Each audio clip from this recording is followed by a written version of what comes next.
గారి ఆశయాలను ప్రొఫెసర్ జయశంకర్ గారి ఆశయాలను జయశంకర్ గారు 1934లో జన్మించారు. వారు 1969 తెలంగాణ ఉద్యమంలో, మనదేశీయ ఉద్యమంలో తెలంగాణ సాధించుకునే నాటికి కూడా వారి యొక్క పూర్తి ఆలోచనలు తెలంగాణ రాష్ట్ర సాధన కొరకు అందరికీ అందుబాటులో ఉంది.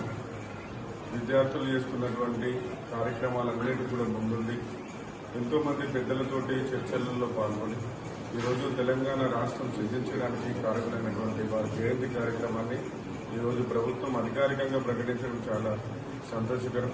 ఈరోజు వారు మన మధ్యలో లేకపోయినా వారి ఆశయాలను కొనసాగిస్తూ వారు చూపిన మార్గంలో నడవడానికి తెలంగాణ యావత్ ప్రజలందరూ కూడా ఉండాలని చెప్పి వారిని ఇలా స్మరించుకోవడం చాలా సంతోషం. వారు మన మధ్య లేకపోయినా వారి ఆశయాలను కొనసాగించాలని తెలియజేస్తూ జోహార్ ప్రొఫెసర్ జయశంకర్ గారు.